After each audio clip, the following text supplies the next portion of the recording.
Good evening, everyone.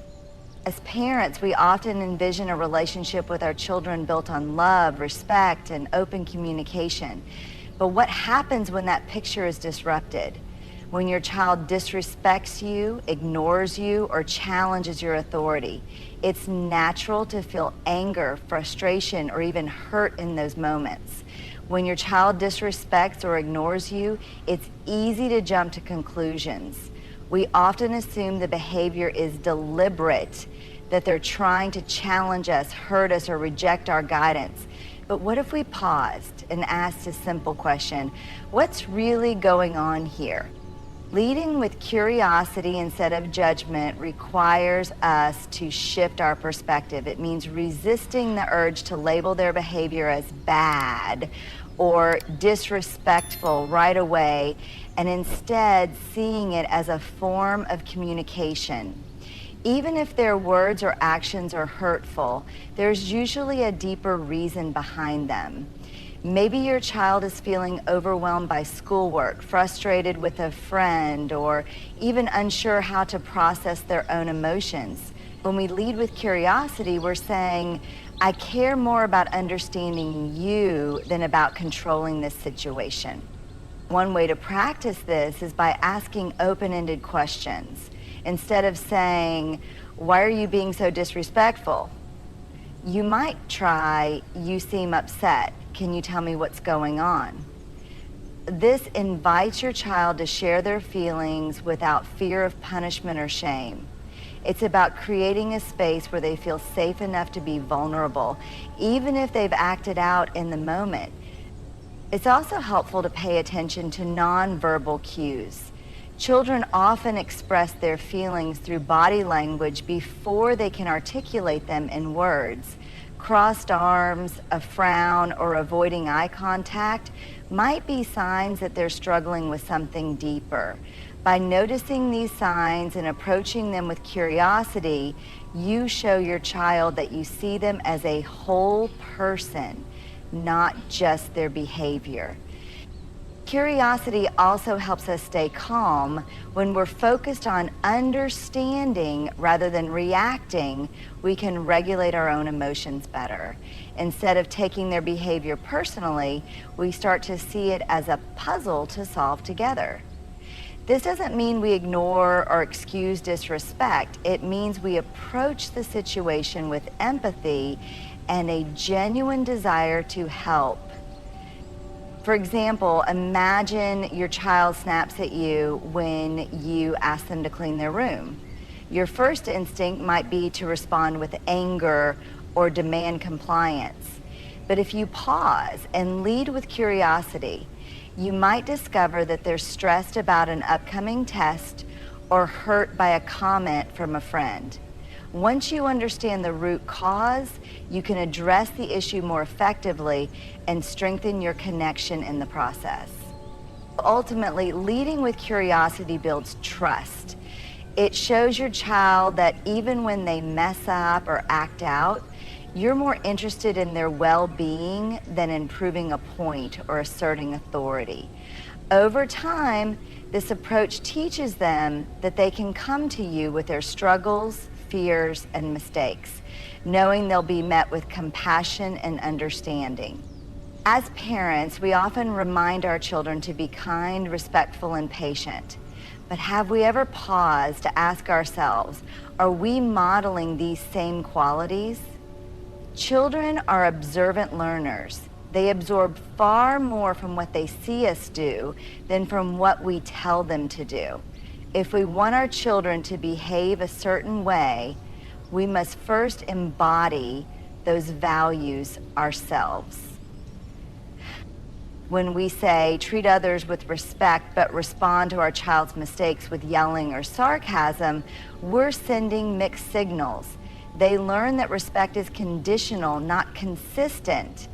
On the other hand, when we demonstrate patience, kindness, and self-retreat, even in moments of frustration, we show them how to navigate challenges constructively. Modeling behavior isn't about being perfect, it's about being intentional. Consider a situation where your child speaks to you in a disrespectful tone. It's tempting to respond in kind. How dare you talk to me like that? But if you pause and respond calmly, you're demonstrating a better way to handle conflict. For example, you might say, I don't like the way you spoke to me just now. Let's talk about this when we're both calm. This approach teaches your child two critical lessons: how to express feelings without escalating tension, and how to repair a situation with respect. Modeling behavior also means being honest about your own mistakes. If you lose your temper or say something hurtful, take responsibility. Apologizing to your child might feel uncomfortable, but it's incredibly powerful. Saying, I'm sorry for raising my voice earlier. I was frustrated and I didn't handle it well, shows your child that making mistakes is human, and owning up to them is a sign of strength. This humility encourages them to do the same when they make mistakes. Another way to model desired behavior is through everyday interactions. Think about how you treat service workers, talk about colleagues, or handle setbacks. If your child sees you treating others with kindness, speaking positively, and staying calm under pressure, they'll internalize those behaviors. They learn that respect and compassion are not just things you talk about, they're things you live. It's also important to remember that children are watching how we treat them. If we want them to be respectful, we must respect their feelings, opinions, and boundaries. For example, if your child is upset, listen to them without interrupting or dismissing their emotions. Even if you don't agree with their perspective, validating their feelings shows them that respect is a two-way street. Modeling behavior extends to how we handle stress. If we consistently react to difficulties with anger, avoidance, or negativity, our children may adopt those same coping mechanisms. Instead, we can show them healthier ways to manage stress, like taking deep breaths, talking about our feelings, or seeking solutions calmly. For instance, if you've had a tough day, you might say, I'm feeling overwhelmed right now, so I'm going to take a few minutes to relax before we talk. This not only helps you regulate your emotions, but also teaches your child how to do the same. Boundaries are essential in any healthy relationship, including the one you share with your children. They create structure, teach responsibility, and help children understand the difference between acceptable and unacceptable behavior. But how we set those boundaries is just as important as the boundaries themselves. If we approach boundary setting with empathy, we're not only teaching rules, we're fostering respect, understanding, and emotional connection. Setting clear boundaries means being consistent and firm about what is acceptable, but doing so in a way that acknowledges and validates your child's feelings. It's about striking a balance, being the authority while remaining approachable and compassionate. When boundaries are enforced with empathy, children are more likely to respect them because they feel respected themselves. Why empathy matters in boundary setting. Children are not just smaller versions of adults. They're still learning how to regulate their emotions, process their thoughts, and navigate the world. When we enforce boundaries harshly or without explanation, we risk creating resistance or resentment. On the other hand, when we show empathy, we communicate that we see them, hear them, and care about their perspective, even if we don't agree with their behavior. For example, if your child is refusing to do their homework, a typical response might be, you're going to sit down and finish this now, no excuses. While this might enforce compliance in the short term, it doesn't address the root cause of their resistance. Instead, leading with empathy could sound like, I see you're having a hard time starting your homework. Are you feeling tired or frustrated? Let's figure out a way to get through this together. Let's figure out. This approach acknowledges their struggle while still upholding the expectation that homework needs to be completed. And the elements of clear boundaries. Be specific and consistent. Children thrive on clarity. When boundaries are vague or inconsistent, they can become confused and unsure about what's expected of them. For instance, if you tell your child to clean their room but don't specify what that means, they might shove everything under the bed and call it done. Instead, be clear. Cleaning your room means putting your toys in the bin, clothes in the hamper, and books on the shelf, and then stick to that definition every time. Consistency is equally crucial. If a boundary is enforced one day and ignored the next, children may start testing limits to see what they can get away with. Being consistent shows them that boundaries are non-negotiable, which helps them feel secure and understand the structure in their environment. Explain the why behind the rule. Children are more likely to respect boundaries when they understand the reasoning behind them. Instead of saying, "because I said so," take a moment to explain. For example, we don't hit because it hurts others, and we want to solve problems with words, not violence. Explaining the why doesn't mean you're justifying or negotiating the boundary. It means you're helping your child see the bigger picture, and it means you're helping your child feel heard and understood. We also talk about whether you're playing with words and it's designed to engage a conversation so that you can always move forward and not go backwards. Validate their feelings. Empathy doesn't mean bending the rules. It means acknowledging your child's emotions while holding firm. If your child is upset about a bedtime rule, you might say, "I understand you're frustrated because you want to stay up longer.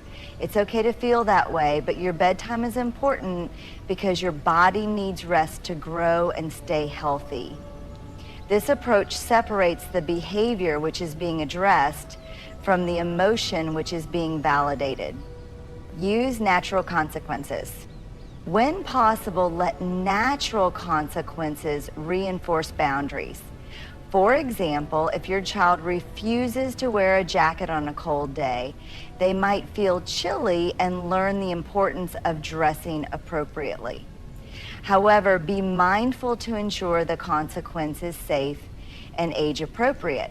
Natural consequences help children understand the impact of their choices without feeling shamed or punished.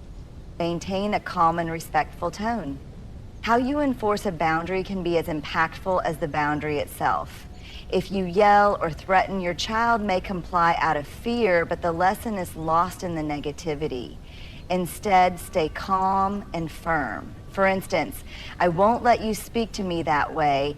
If you're upset, let's talk about it when you're ready to use kind words."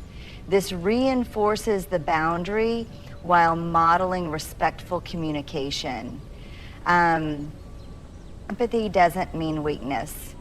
Some parents worry that showing empathy might make them seem weak or encourage children to push boundaries further. In reality, the opposite is true. Empathy builds trust and mutual respect, making children more likely to adhere to boundaries because they feel understood and valued. When a child feels their emotions are acknowledged, they're less likely to escalate conflicts out of frustration or defiance. Adjusting boundaries as children grow. Children grow and mature, their needs and capabilities change. Boundaries should evolve accordingly. For example, a younger child might need strict rules about screen time, while an older child could be given more flexibility, as long as they demonstrate responsibility. Involving your child in conversations about boundaries as they grow fosters a sense of ownership and mutual respect. The bigger picture. Setting clear boundaries with empathy isn't just about managing behavior in the moment. It's about teaching life skills. Children learn how to respect limits, express their emotions constructively, and understand the needs of others. They also learn that even when they make mistakes, their relationship with you is built on a foundation of love, respect, and understanding. Boundaries are a form of love. When you set them with empathy, you're not just saying this is the rule. You're saying, I care about you enough to guide you, to protect you, and to help you grow into the best version of yourself. And that's a lesson that will stay with them for a lifetime. As parents, it's easy to fall into the trap of thinking that our role is to control our children's behavior. We may believe that by establishing rules, giving commands, and correcting missteps, we're doing our job well. But what if, instead of focusing on control, we shifted our priority to building a deeper connection with our children? What if, in every moment of conflict or misbehavior, we focused on strengthening our bond rather than asserting dominance?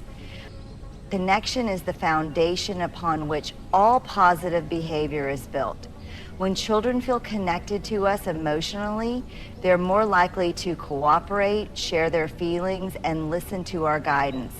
In contrast, when the focus shifts to control, we risk alienating them, creating an environment of tension and resistance. By prioritizing connection over control, we set the stage for open communication, mutual respect, and a healthy, trusting relationship. The power of connection. Connection is more than just being physically present. It's about emotional availability and understanding. Children are social beings with an innate need for love, attention, and affirmation. They thrive when they feel seen and heard, and when they know they can turn to us not just for discipline, but for comfort and support. In moments of frustration or rebellion, children often act out because they're seeking attention or affirmation in unhealthy ways. They want to feel important. They want to know they matter. By focusing on connection, we convey to our children that they don't have to act out to get our attention. Instead, we actively create opportunities for them to feel heard, valued, and understood. This approach doesn't mean that we ignore bad behavior or let things slide. It means that we address issues while still showing our children that they are loved and cared for, reframing discipline as an opportunity for connection. When children act out, we often see it as a chance to correct behavior. And while discipline is necessary, the way we approach it makes all the difference. Too often, discipline is associated with punishment or a power struggle. But what if we reframed discipline as an opportunity to connect? For example, when a child refuses to follow directions or speaks disrespectfully, instead of immediately escalating to a reprimand, take a moment to pause and approach them with curiosity and empathy. Try saying, I see that you're upset and I want to understand why. Let's talk about what's going on. This moment of connection lets your child know that their feelings matter and that you are there to listen. It also sets the stage for a productive conversation about the behavior at hand. When children feel emotionally connected to their parents, they are more open to learning and growing. A child who feels that their parent truly understands them is more likely to reflect on their behavior and be motivated to make changes, not because they're afraid of punishment, but because they want to honor the relationship. Building trust through connection. Trust is the bedrock of any healthy relationship, and it's especially important in the parent-child dynamic. The more we focus on building a strong connection with our children, the more trust we build. Trust doesn't come from control or fear. It's cultivated through consistency, honesty, and emotional availability. For example, when we follow through on promises, provide comfort when they're upset, and express our love regularly, we demonstrate that they can rely on us. But trust is also built through vulnerability. When we admit our own mistakes or show our children that we're human too, we deepen the connection. This mutual trust creates a sense of security that allows children to feel safe when expressing their own emotions, concerns, and mistakes. Additionally, when we focus on connection over control, we allow our children to feel empowered in the relationship. They begin to see that they have a voice and that their thoughts, feelings, and opinions are valued. When children feel heard and respected, they're more likely to make positive choices because they want to contribute to the relationship, not because they're fearful of consequences. Strengthening connection through active listening.